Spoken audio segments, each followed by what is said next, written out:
Bab 1111. Pasangan Butterfly, BKD, terkikik pelan. Sayang, pria ini bertingkah sangat arogan. Dia bahkan tidak menatapmu. Dia tidak tahu apa yang baik untuknya. Mendengar kata-kata ini, tatapan Butterfly menjadi sedingin es. Dia telah berada di sekitar janalan pejalan kaki selama bertahun-tahun. Bahkan jika komandan pertama kantor polisi di daerah itu berpapasan, mereka harus menghormatinya. Siapa yang akan membayangkan si pemarah yang muncul entah dari mana ini tidak sopan? Dia bahkan menyuruh Butterfly untuk berlutut di dalam tong sampah. Lelucon macam apa? Aku memperingatkanmu sekali lagi. Berlutut dan jilat ludahku sampai bersih. Tanya Butterfly sambil tertawa dingin. Seluruh tempat menjadi sunyi senyap. Semua orang di sekitar tidak berani mengucapkan sepatah kata pun. Mereka bahkan tidak memiliki keberanian untuk bernapas. Mereka semua bisa merasakan bahwa Butterfly benar-benar marah. Di pedestrian street, kemarahan Butterfly tidak akan ada gunanya bagi siapapun. Hanya Harvey yang tetap diam seperti batu, wajahnya juga sedingin es. BK berjalan ke depan dan menendang kios jalanan yang didirikan Mandy ke tanah. Apa kau tidak mengerti dia? Dia menyuruhmu untuk menjilat ludah sampai bersih. Apa kau tuli? Jelas sekali bahwa BK adalah seorang gangster. Pada saat ini, dia berperilaku seperti tikus nakal. Tidak ada yang melihat itu datang. Melihat kiosnya ditendang, Mandy pun bersiap untuk melawan BK. Segera setelah itu, kerumunan itu menatap Mandy dengan aneh.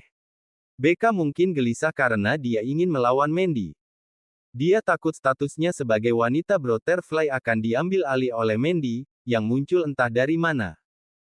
Saat itu, seseorang kemudian menyarankan dengan kebaikan pura-pura. Nak, berlutut saja.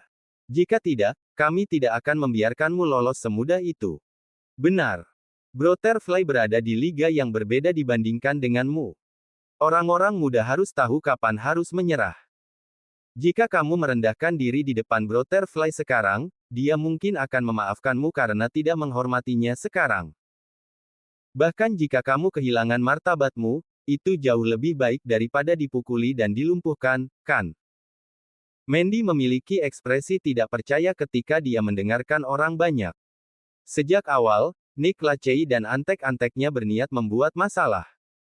Harvey hanya menunjukkan sedikit perlawanan terhadap mereka, namun mereka ingin dia berlutut dan meminta maaf hanya karena itu. Logika macam apa itu?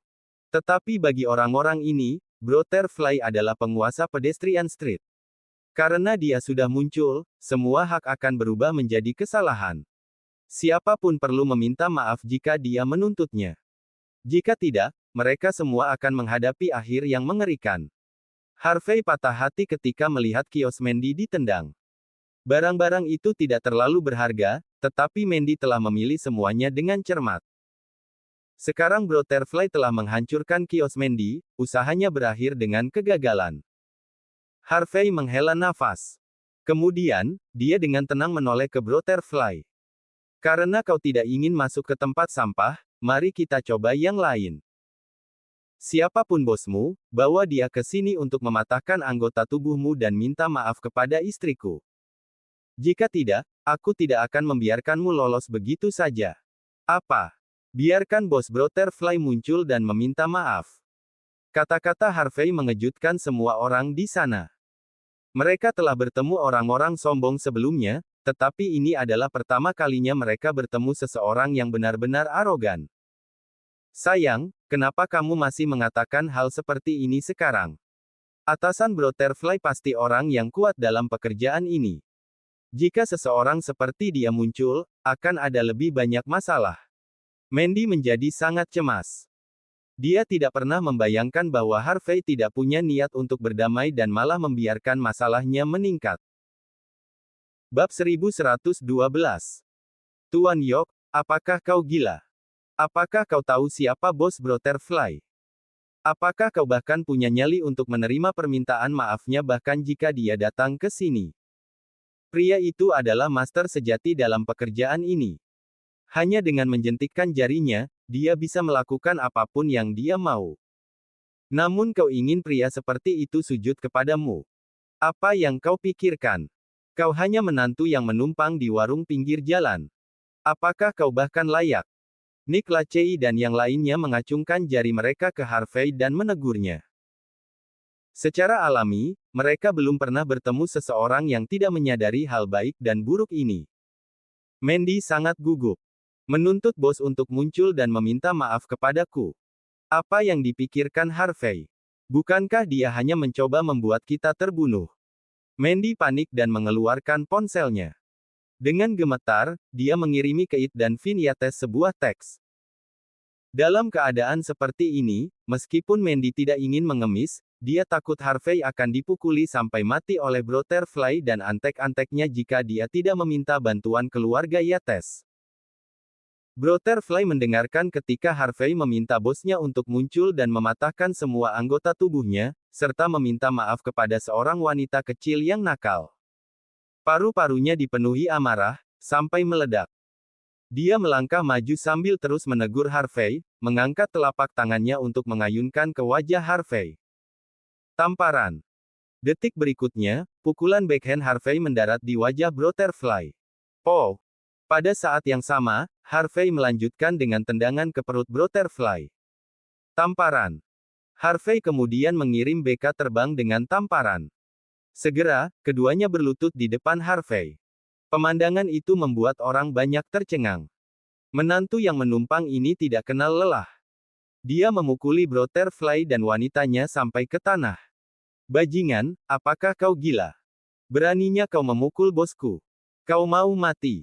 Ayo tangkap dia. Dari belakang, selusin gangster berteriak dan bergegas maju, mengayunkan pipa baja dan kapak mereka. Harvey mengirim mereka terbang dengan tendangannya. Dia mengambil pipa baja dari salah satu dari mereka dan membantingnya ke salah satu kaki gangster. Bang, bang, bang. Ah! Itu hanya perkelahian singkat, tetapi tangisan kesakitan yang mengerikan sudah bergema. Para gangster jatuh ke tanah, meratap dan berguling-guling kesakitan. Semua orang menatap Harvey tidak percaya. Mereka tidak mengantisipasi dia begitu pandai berkelahi. Mandy terperangah. Dia takut Harvey menimbulkan masalah, tetapi dia tidak pernah menyangka bahwa situasinya akan memburuk di luar dugaannya. Harvey bahkan tidak mencoba meredakan situasi. Sebagai gantinya, dia mengulurkan tangan untuk menamparkan wajah Butterfly dan berkata dengan tenang. Cepat bawa bosmu ke sini. Aku sedang terburu-buru. Ketakutan tertulis di seluruh wajah Butterfly. Dia memelototi Harvey. Apa kau bahkan tahu siapa bosku? Dia adalah Master Caesar yang terkenal. Kau sudah selesai. Mengatakan itu, dia segera mengeluarkan ponselnya untuk menelepon. Bos. Cepat dan selamatkan aku. Sebelum orang di seberang telepon bisa menjawab, Harvey meraih telepon dan dengan tenang berkata. Kau pasti Tuan Caesar. Aku memberimu 3 menit untuk datang ke sini dan meminta maaf. Setelah itu, Harvey langsung menutup telepon. Sekali lagi, pemandangan itu mengejutkan semua orang. Dia gila. Orang ini gila. Siapa Tuan Caesar itu? Pria itu adalah master sejati dalam pekerjaannya. Dia benar-benar berbeda dibandingkan dengan bos mafia sederhana seperti Butterfly.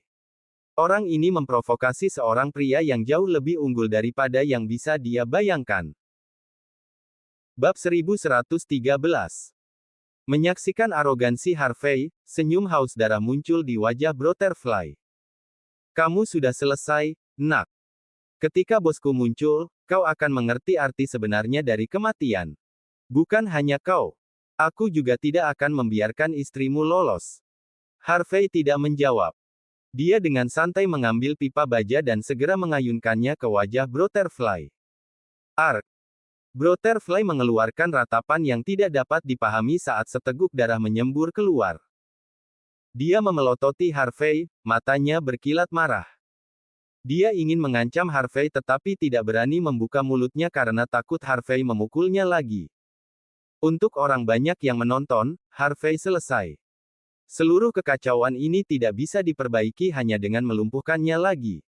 Mandy sangat ketakutan, dia hampir menangis. Dia tidak pernah membayangkan bahwa suaminya akan menjadi gegabah seperti ini. Bahkan jika Yates memang muncul untuk membantu, menyelesaikan masalah ini tidak akan mudah. Mandy meraih tangan Harvey dan memohon. Sayang, ayo cepat pergi. Ayo keluar dari Bakwood dan kembali ke Nyunghi. Kami tidak akan datang ke sini lagi. Aku akan pergi kemanapun kamu pergi. Harvey tertawa kecil. Kenapa kita harus lari? Semua orang di sini masuk akal. Kita tidak melakukan kesalahan, jadi tentu saja, kita harus menunggu permintaan maaf mereka. Jika kita melarikan diri sekarang, kita akan terlihat kurang percaya diri. Sikap acuh tak acuh Harvey membuat Mandy terdiam. Dia menghela nafas. Dia hanya bisa berharap keluarga Yates segera menyelesaikan masalah ini setelah menerima pesannya. Pada saat yang sama, di kediaman keluarga Yates, Keith melihat teks di teleponnya, lalu tertawa terbahak-bahak. Apakah kepala Harvey kosong? Dia memprovokasi Tuan Caesar karena kios jalanan. Finn, yang berada di sisinya, mengangkat kepalanya dan menjawab. Ayah, apakah Tuan Caesar ini adalah orang yang bekerja di bidang itu? Itu dia. Finn merenung sebentar sebelum berkata. Ayah, seluruh keluarga itu terlalu pandai membuat masalah. Mereka menyinggung Tuan Caesar hari ini. Siapa yang tahu siapa yang akan mereka sakiti selanjutnya? Mungkin mereka bahkan akan membuat Tyson Woods kesulitan dalam beberapa hari. Aku sarankan kita memutuskan semua hubungan dengan keluarga itu. Kalau tidak, kita mungkin akan kacau suatu hari nanti tanpa menyadarinya. Leighton Luff mengangguk. Ya, itu betul. Keluarga itu tidak ada gunanya lagi bagi kita. Mengapa kita masih menjaga hubungan dengan mereka? Tania Yates juga menambahkan. Aku merasa sejak Lilian menikah dengan Simon Zimmer, seluruh hidupnya sudah hancur. Sekarang Zimmer hanyalah keluarga kumuh, mengapa kita masih berhubungan dengan mereka? Jika kita tidak memutuskan kontak dengan mereka sekarang, mereka akan membawa kita banyak masalah. Benar. Mereka menyebabkan keributan besar karena mendirikan kios jalanan. Mungkin lain kali Harvey akan membuat masalah yang lebih besar hanya dengan mengemis makanan. Keluarga Yates adalah keluarga kelas atas. Memiliki kerabat miskin seperti mereka adalah hal yang memalukan bagi kita semua. Keluarga Yates terus bergosip seolah tidak ada habisnya. Mereka dengan mudah lupa bahwa properti keluarga mereka saat ini adalah sesuatu yang mereka rampok dari Mandy. Nenek Yates mengangguk juga. Kalian semua ada benarnya. Keluarga papan atas seperti kita tidak membutuhkan kerabat miskin seperti mereka. Bagaimana dengan ini? Lebih baik lebih cepat daripada nanti.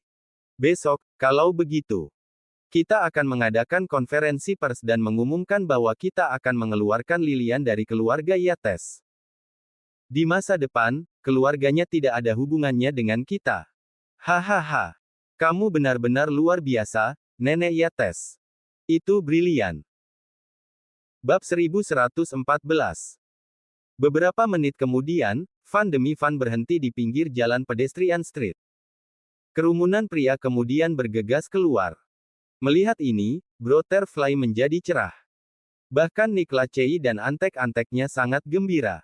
Segera, sekelompok besar pria hadir. Mereka semua mengenakan jas hitam, tinggi dan kuat. Jelas bahwa mereka adalah gangster pada pandangan pertama. Pria yang memimpin mereka adalah pria parubaya yang mengenakan jas, dia tampak luar biasa pada pandangan pertama. Dia tidak lain adalah kepala Bakwood yang terkenal, Master Caesar. Master Caesar dan anak buahnya bergerak ke depan orang banyak dan terkejut. Itu sangat jelas ketika mereka melihat Brotherfly berlutut di depan Harvey. Bos, selamatkan aku. Pria ini memukulku. Dia bahkan tidak menghormatimu. Melihat penyelamatnya, Brotherfly tidak bisa menahan diri untuk tidak berbicara. Tapi kemudian dia melihat Master Caesar segera bergegas menuju Harvey, berkata, apakah kamu baik-baik saja? Anak buahnya semua membungkuk dengan tangan terlipat. Mereka tidak berani melirik Brotherfly di tanah tetapi malah menatap Harvey dengan sedikit ketakutan. Bagus kalau kamu baik-baik saja. Ketika saya mendapat telepon itu, saya ketakutan setengah mati.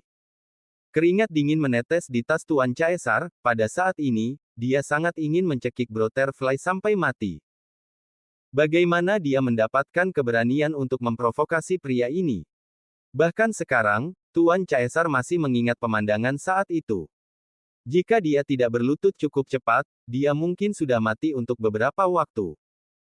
Selain itu, Antek di depannya sudah menjadi raja jalanan Niumhi. Jadi, identitas dan status pria di depannya pastilah sesuatu yang tak terbayangkan. Sikap terhormat Tuan Caesar mengejutkan semua orang.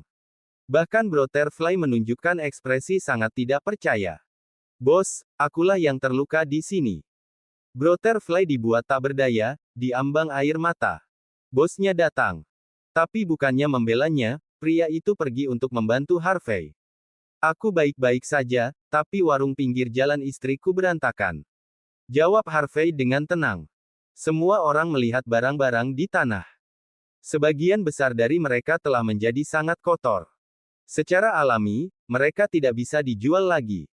Tuan Caesar gemetar di sepatu botnya.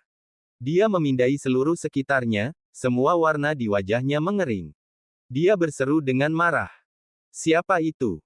Siapa yang bertanggung jawab untuk ini? Anak buahnya juga tiba-tiba berubah ekspresi. Siapa yang melakukan ini? Apa kau tidak tahu tempat apa ini? Petik 2. Apakah kalian semua tidak mematuhi hukum tempat ini? Tatapan orang banyak tanpa sadar bergeser ke arah BKD. BK menunjukkan ekspresi tidak percaya saat dia berlutut di tanah, tubuhnya gemetar tanpa henti. Master Caesar menyadarinya dan terguncang. Dia kemudian mengambil pipa baja dari salah satu bawahannya dan mengayunkannya ke wajah Butterfly. Sudah berapa kali aku memberitahumu? Bagian terpenting dalam pekerjaan ini adalah rasa keadilan. Aku benci mereka yang menggertak yang baik dan paling takut akan yang buruk.